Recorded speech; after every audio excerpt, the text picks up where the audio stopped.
Hello friends, welcome to ಅಂಗೈಯಲ್ಲಿ ಆರೋಗ್ಯ Kannada YouTube channel. ನೋಡಿ, customer ಒಬ್ಬರು ಈ ಪುಟಾಣಿ ಚೀಲದ ತುಂಬ ನನಗೆ ಸೌತೆಕಾಯಿ ಮತ್ತು ಅವರೆಕಾಯಿನ ಕೊಟ್ಟು ಕಳಿಸಿದ್ದಾರೆ. ಸೌತೆಕಾಯಿ ತುಂಬ ಇರ್ರೆಗ್ಯುಲರ್ ಶೇಪಲ್ಲಿದೆ, ಬಟ್ ತುಂಬ ಎಳೆದಾಗಿದೆ, ಹಾಗೆ ಟೇಸ್ಟಿಯಾಗಿದೆ. ಅವ್ರು ಜಾಸ್ತಿನೇ ಕೊಟ್ಟಿದ್ದರು, ಬಟ್ ನನಗೆ ಆವಾಗ ವಿಡಿಯೋ ಮಾಡೋವಂಥ ಐಡಿಯಾ ಬಂದಿರಲಿಲ್ಲ. ಸೊ ನನ್ನ ಫ್ರೆಂಡ್ಸಿಗೆಲ್ಲ ಕೊಟ್ಟ ಮೇಲೆ ಆಮೇಲೆ ನೆನಪಾಯಿತು, ಅವ್ರಿಗೂ ಒಂದು ಥ್ಯಾಂಕ್ಸ್ ಹೇಳೋಣ ಅಂದ್ಬಿಟ್ಟು ನಾನು ಇದನ್ನು ಶೂಟ್ ಮಾಡ್ತಾಯಿದ್ದೀನಿ. ಬಟ್ ಇದರಲ್ಲಿ ಅರ್ಧಕ್ಕರ್ಧ ಆಗಲೇ ಖಾಲಿಯಾಗಿದೆ. ಕಸ್ಟಮರ್ಗೆ ತವರು ಮನೆಯಿಂದ ಕಳಿಸಿರುವಂತಹ ಅವರೆಕಾಯಿ ಹಾಗೂ ಸೌತೆಕಾಯಿನ ನನಗೂ ಶೇರ್ ಮಾಡಿದ್ದಾರೆ. Thank you for that. ಸ್ನೇಹಿತರೆ, ಇವತ್ತು ನಾನು ರುಚಿಯಾದ ಡಿಫ್ರೆಂಟ್ ಆಗಿರುವಂತಹ ಬದನೆಕಾಯಿ ಬಜ್ಜಿನ ಮಾಡಿ ತೋರಿಸ್ಕೊಡ್ತಾ ಇದ್ದೀನಿ. ಸೊ ಇದಕ್ಕೆ ನಾವು ಹೀರಂಗೇರೆ ಉದ್ದ ಬದನೆಯನ್ನು ತೊಗೋತಾ ಇದ್ದೀನಿ. ನೀವು ತುಂಬ ಎಳೆ ಬದನೆಕಾಯಿ ಸಿಕ್ಕರೆ ಇಡೀ ಬದನೆಕಾಯಿನ ತೊಗೋಬೋದು. ನಾನಿಲ್ಲಿ ಬದನೆಕಾಯಿನ ಕಟ್ ಮಾಡಿ ತೊಗೋತಾ ಇದ್ದೀನಿ. ನೋಡಿ, ಫಸ್ಟು ಒಂದು ಬೌಲ್ ತೊಗೊಂಡು ಅದಕ್ಕೆ 3 ದೊಡ್ಡ ಸ್ಪೂನಷ್ಟು ಕಡಲೆ ಹಿಟ್ಟನ್ನು ಹಾಕೋತಾ ಇದ್ದೀನಿ. ನಾರ್ಮಲ್ ನಿಮ್ಮ ಮನೆಯಲ್ಲಿ ಯೂಸ್ ಮಾಡುವಂಥ ಕಡಲೆ ಹಿಟ್ಟನ್ನು ಹಾಕ್ಕೊಳ್ಳಿ.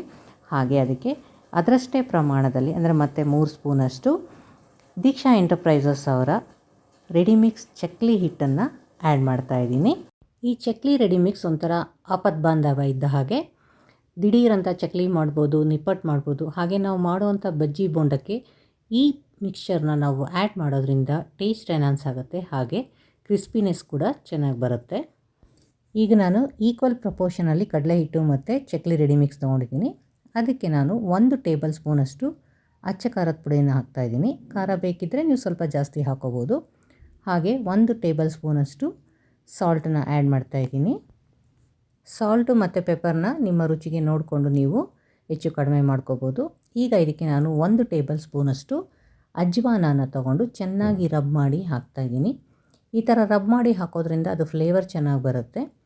ಮತ್ತು ಯಾವುದೇ ಕಡಲೆ ಹಿಟ್ಟಿನ ಪದಾರ್ಥಗಳಿಗೆ ಅಥವಾ ಕರಿದ ಎಣ್ಣೆ ಪದಾರ್ಥಗಳಿಗೆ ನಾವು ಅಜ್ವಾನ ಹಾಕೋದ್ರಿಂದ ಗ್ಯಾಸ್ಟ್ರಿಕ್ ಅಥವಾ ಅಜೀರ್ಣದ ತೊಂದರೆಯನ್ನು ನಿವಾರಿಸ್ಬೋದು. ಇಂಗ್ರೀಡಿಯೆಂಟ್ಸ್ನೆಲ್ಲ ಚೆನ್ನಾಗಿ ಮಿಕ್ಸ್ ಮಾಡಿ ಅದಕ್ಕೆ ನಾರ್ಮಲ್ ವಾಟರ್ನ ಸ್ವಲ್ಪನೇ ಆ್ಯಡ್ ಮಾಡ್ತಾ ನಾವು ಬ್ಯಾಟರ್ನ ಪ್ರಿಪೇರ್ ಮಾಡ್ಕೋಬೇಕು. ಸ್ವಲ್ಪ ಬೀಟ್ ಮಾಡೋ ಥರ ನಾವು ಒಂದೇ ಡೈರೆಕ್ಷನಲ್ಲಿ ಬೀಟ್ ಮಾಡಿಕೊಂಡು ಕಲಿಸೋದ್ರಿಂದ ಬಜ್ಜಿ ತುಂಬ ಸಾಫ್ಟಾಗಿ ಬರುತ್ತೆ. ಸ್ವಲ್ಪನೇ ವಾಟರ್ ಆ್ಯಡ್ ಮಾಡ್ತಾ ನಾವು ಈ ಥರ ಬೀಟ್ ಮಾಡೋ ಥರ ಕಲಿಸಿದ್ರೆ ಅದರಲ್ಲಿ ನಮಗೆ ಗಂಟುಗಳಾಗೋದಿಲ್ಲ, ಹಾಗೆಯೇ ಬಜ್ಜಿ ತುಂಬ ಸಾಫ್ಟಾಗಿ ಬರುತ್ತೆ. ನೋಡಿ, ಈ ಥರ ಚೆನ್ನಾಗಿ ಬೀಟ್ ಮಾಡಿದ್ಮೇಲೆ ಸ್ಪೂನಿಂದ ತೆಗೆದ್ರೆ ನಮಗೆ ಅದು ಸ್ಲೋ ಆಗಿ ಡ್ರಾಪ್ ಆಗಬೇಕು. ಆ ಕನ್ಸಿಸ್ಟೆನ್ಸಿಗೆ ನಾವು ಇದನ್ನು ಕಲಸಿ ಇಡಬೇಕು. ಸೋಡಾ ಹಾಕದೇ ನಿಮ್ಮ ಬಜ್ಜಿ ಬೋಂಡ ತುಂಬ ಉಬ್ಬಿ ಬರಬೇಕು ಅಂದರೆ ಅದಕ್ಕೊಂದು ಟ್ರಿಕ್ ಇದೆ. ಏನು ಮಾಡಬೇಕು ಅಂದರೆ, ನಿಮ್ಮಲ್ಲಿ ಉಳಿದಿರೋ ಅಂತಹ ದೋಸೆ ಆಗಲಿ ಇಡ್ಲಿ ಬ್ಯಾಟರ್ ಆಗಲಿ ಇದ್ದರೆ ಅದು 1 ಸ್ಪೂನಷ್ಟು ಅಥವಾ 1.5 ಸ್ಪೂನಷ್ಟು ಈ ಬ್ಯಾಟರ್ಗೆ ಹಾಕಿ ಚೆನ್ನಾಗಿ ಮಿಕ್ಸ್ ಮಾಡಿಡಬೇಕು. ಸೊ ಆವಾಗ ನಾವು ಸೋಡಾ ಹಾಕದೇ ಇದ್ರೂ ಫರ್ಮೆಂಟ್ ಆಗಿರೋ ದೋಸೆ ಬ್ಯಾಟರಿಂದ ಇದಕ್ಕೆ ಒಳ್ಳೆ ಫರ್ಮೆಂಟೇಷನ್ ಸಿಗುತ್ತೆ, ಹಾಗೆ ಬಜ್ಜಿ ಬೋಂಡ ಕೂಡ ತುಂಬ ಚೆನ್ನಾಗಿ ಬರುತ್ತೆ. ನೋಡಿ, ಈ ಥರ ಚೆನ್ನಾಗಿ ಮಿಕ್ಸ್ ಮಾಡಿ ನೀರನ್ನು ನೀವು ನಿಧಾನಕ್ಕೆ ಆ್ಯಡ್ ಮಾಡ್ಕೋಬೇಕು. ಎಷ್ಟು ಬೇಕೋ ಅಷ್ಟೇ ಆ್ಯಡ್ ಮಾಡಬೇಕು. ತುಂಬ ವಾಟರಿ ಆದರೆ ಅದು ಸ್ಪ್ರೆಡ್ ಆಗಿಬಿಡುತ್ತೆ. ಸೊ ಹಾಗಾಗಿ ನಾವು ಯಾವ ತರಕಾರಿನ ಯೂಸ್ ಮಾಡ್ತೀವಿ ಬಜ್ಜಿಗೆ ಅದಕ್ಕೆ ಚೆನ್ನಾಗಿ ಸ್ಮಿಯರ್ ಆಗೋ ಥರ ಆ ಬ್ಯಾಟರ್ ಇರಬೇಕು. ನೋಡಿ, ಇವಾಗ ಉದ್ದ ಹೀರಂಗೆರೆ ಬದನೆಕಾಯಿನ ತೊಗೊಂಡು ಅದನ್ನು ಈ ಥರ ಹೋಳುಗಳಾಗಿ ಕಟ್ ಮಾಡಿ ಇಟ್ಕೋತಾ ಇದ್ದೀನಿ. ತೊಟ್ಟನ್ನು ಸಹ ಯೂಸ್ ಮಾಡಿ. ಬದನೆಕಾಯಿ ಎಳೆದಿದ್ದರೆ ತುಂಬ ಟೇಸ್ಟಿಯಾಗಿ ಬರುತ್ತೆ, ಅಂದರೆ ಬೇಗ ಫ್ರೈ ಆಗುತ್ತೆ. ನಾವು ಸಣ್ಣ ಉದ್ದ ಬದನೆಕಾಯಿಗಳು ಅಥವಾ ರೌಂಡ್ ಬದನೆಕಾಯಿ ಕೂಡ ತೊಗೋಬೋದು, ಬಟ್ ಯಾವುದೇ ಬದನೆಕಾಯಿ ತೊಗೊಂಡ್ರು ಇಲ್ಲಿ ಎಳೆ ಬದನೆಕಾಯಿನ ಉಪಯೋಗಿಸ್ಬೇಕು. ಇಲ್ಲಿ ನಾನು 4 ಬದನೆಕಾಯಿನ ಈ ಥರ ಹೆಚ್ಚಿಟ್ಕೊಂಡು ಅದನ್ನು ರೆಡಿ ಮಾಡಿಟ್ಟಿರೋಂಥ ಬ್ಯಾಟರ್ಗೆ ಹಾಕಿ ಚೆನ್ನಾಗಿ ಮಿಕ್ಸ್ ಮಾಡ್ತಾಯಿದ್ದೀನಿ.